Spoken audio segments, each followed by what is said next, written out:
Às vezes parece que não precisa estar na Amazônia, não precisa ver os fatos para ter esse conhecimento, mas é preciso estar na região, precisa ter o pé no chão para poder mudar uma história que nos leva a um resultado desastroso. Não há nenhuma dúvida se esse contínuo se seguir, o Estado do Pará, o Brasil, terão o mesmo destino colonial dos países da África e da Ásia. Em 2001, eu deixei de ser jornalista para ser uma fonte procurada pelo repórter do New York Times, aquele que o Lula queria colocar para fora do país, porque dizia que ele estava bêbado, bebendo muito, num dia em que ele tinha bebido muito. E o super-ministro e ultra-advogado Márcio Tomás Bastos impediu o presidente da República de, por um ato de império, expulsasse o correspondente do New York Times. E agora me deu um branco do nome do repórter. Ele escreveu uma primeira matéria, em 2001, dizendo que eu estava muito interessado na presença da China no Pará e na Amazônia. 2001. E eu estava interessado na China porque eu acompanhei as primeiras viagens dos japoneses para Carajás, as missões comerciais japonesas, numa época em que só o Eliezer Batista e uns poucos privilegiados sabiam que o modelo de Carajás estava sendo reciclado dos Estados Unidos, quando a United States Steel, em 77, fez o acordo, recebeu 50 milhões de dólares e foi embora, e para que o minério de ferro de Carajás fosse para a Ásia. E o país visado pelo Eliezer era o Japão. Por isso, as missões japonesas no Brasil, em Carajás. E eu dizia que em Carajás era o único lugar do mundo onde o japonês ficava de olho arregalado, porque ele estava acostumado com a paisagem da Austrália, árida, difícil, maior produtor, a 1/3 da distância do Brasil em relação ao Japão. E em Carajás você tinha floresta, água, fauna e terra fértil, de cuja fertilidade o sinal mais evidente era a grande concentração de castanheiras. E nós conseguimos destruir toda a região em torno de Carajás, não existe mais castanheira, e a Vale manteve a área preservada usando o escudo da proteção ambiental, com as 5 unidades de conservação, que na verdade, ela é a dona, o ICMBio hoje apenas avaliza, para que ela continuasse imperturbável com seu enorme enclave, o maior enclave mineral do planeta. E quando, em 85, começou a exportação, no ano seguinte, o antigo hospital Nossa Senhora de Nazaré, no alto da Serra de Carajás, na Serra Norte, foi mudado o nome para Yutaka Takeda. Yutaka Takeda era o presidente da Mitsui. A Mitsui se tornou a maior compradora de minério de ferro de Carajás, o minério que estava a 20 mil quilômetros de distância.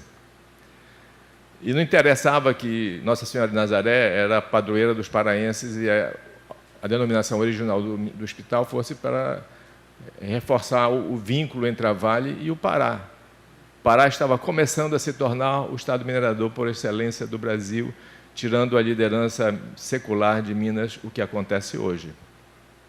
Daqueles 8 minerais, aquelas 8 substâncias minerais citadas pelo Ângelo, que são consideradas estratégicas para gerar divisas para o país, para gerar superávit na balança comercial, 5 o Pará é líder, em 5 delas.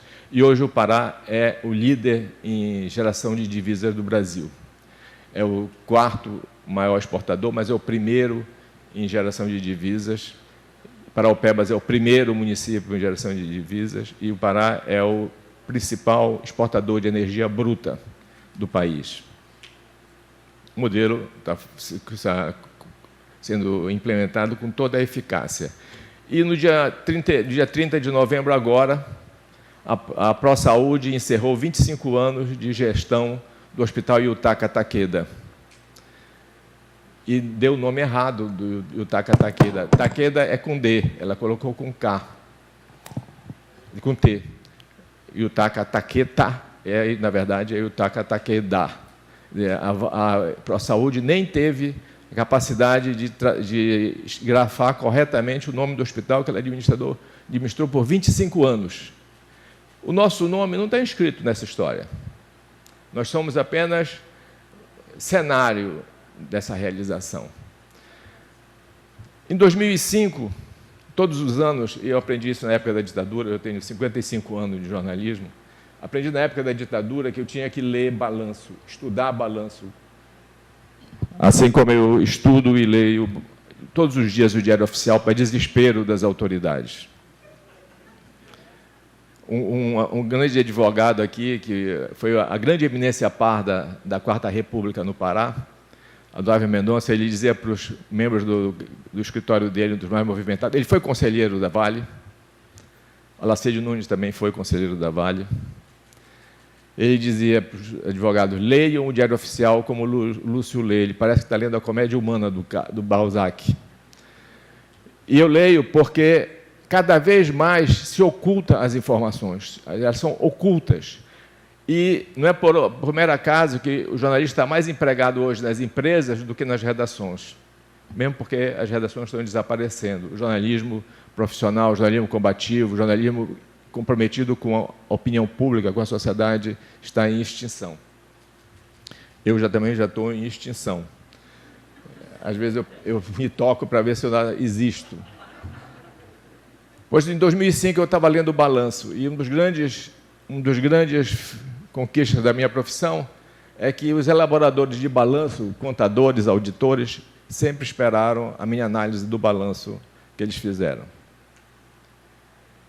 E no balanço de 2005 da Vale, publicado em papel, como todos os anos anteriores, com as informações que havia no balanço, eu cheguei à conclusão de que a Vale, em 2005, foi a empresa que mais distribuiu dividendos no planeta. Nenhum economista, nenhum político, nenhum outro jornalista chegou a essa conclusão. E chegar a essa conclusão, feita por um jornalista que não é o contador, que não é auditor, que não é economista, que não é político, significa que a informação estava disponível para quem fosse atrás dela. Mas quem ia atrás dessa informação? A financeirização tão proclamada hoje, ela já era possível de verificar em 2005. Por que não foi verificada? Pela nossa letargia intelectual de natureza colonial e que na Amazônia tem a denominação de leseira. Nós somos um povo leso. Aí virou folclore, até leso, aí virou até peça de teatro. Deixa de leseira, mano. Então, é o colonizado gozando do colonizado, pela mente do colonizador, fazendo o jogo do colonizador. O presidente que por mais tempo esteve no comando da Vale, o Rogério Agnelli, por 10 anos foi presidente da Vale, e foi tirado porque ele já não era mais útil ao Lula e à Dilma, que usaram durante o período em que ele estava pagando dividendos altíssimos ao mundo inteiro, e o Lula e a Dilma faturavam com as receitas enormes das commodities, que nenhum deles contestou, iniciado o período, como lembrou o professor Guto Beluso, na época do Plano Real, mas maximizado, aproveitado, elogiado, transformado em Deus ex machina no PT, pelo PT, no poder político. O Rogério Agnelli, tem a testemunha do pessoal da Temple, aqui, a agência da Vale em Belém, cobrava o Jornal Pessoal. Quando, por acaso, o Jornal Pessoal estivesse circulando em Belém e não chegou para ele, a Temple não mandava, ele, pessoalmente, cobrava. Cadê o Jornal Pessoal? Por que o poderoso Rogério Agnelli queria?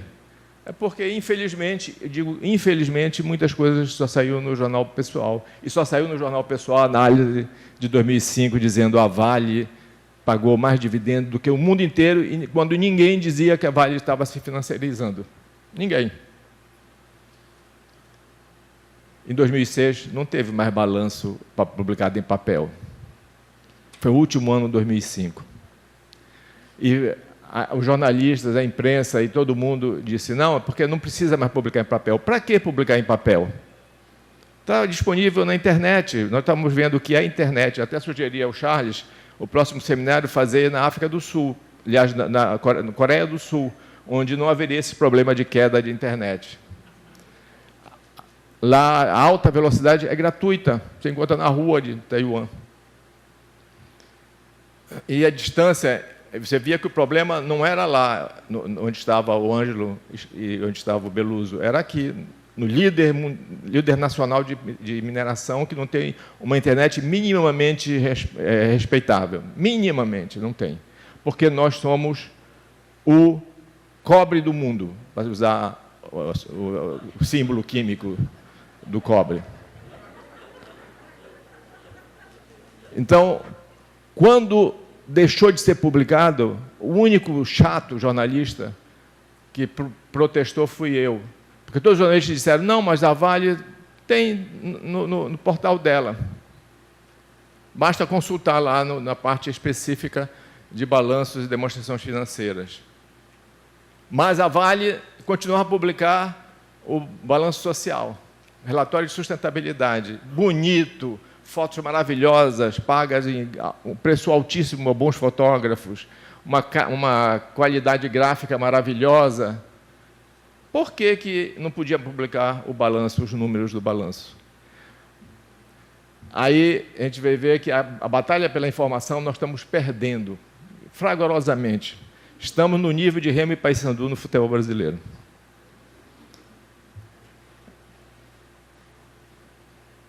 É que é o seguinte, a Vale tem um serviço de imprensa importantíssimo, e ele produz os press releases. E, aos poucos, os jornalistas foram se acomodando ao bom press release da Vale, e não leem balanço. Eu duvido que haja um jornalista econômico que leia o balanço completo da Vale, por exemplo, e de todas as grandes empresas brasileiras, de forma crítica. Você pode ler o balanço com as demonstrações trimestrais, mas uma coisa é você fazer o balanço trimestral, você perde a continuidade histórica, a visão grande. O Japão chegou a importar, a comprar 60% da produção de carajás. Hoje, 60% vai para a China. O Japão compra 12%, 15%. Então, tudo que está sendo definido na nuvem, abstratamente, como lembrou o professor Beluso, está sendo decidido sem aquilo que um grande jornalista americano, Jack Anderson, dizia: a democracia não pode funcionar de forma tão perfeita que não haja o barulho da crítica. Cadê o barulho da crítica? Da crítica que se esforça para ser uma boa crítica, aprender. Eu, por exemplo, aprendi a distinguir uma turbina Francis de uma turbina Kaplan, de uma turbina bulbo. Mas não foi por diletantismo. Eu não gosto muito desses temas técnicos.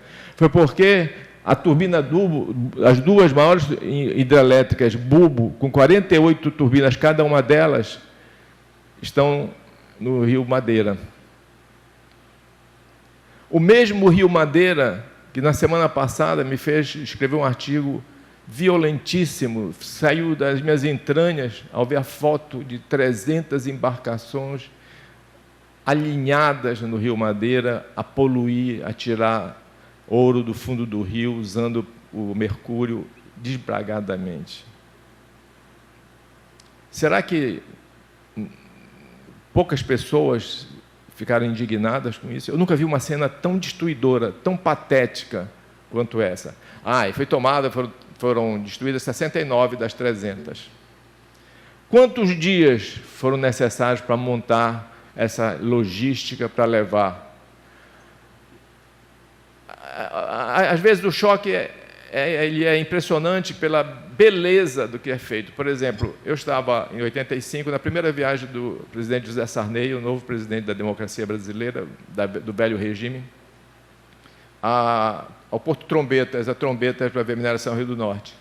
E na hora que foi chegar o avião, ele passou em cima do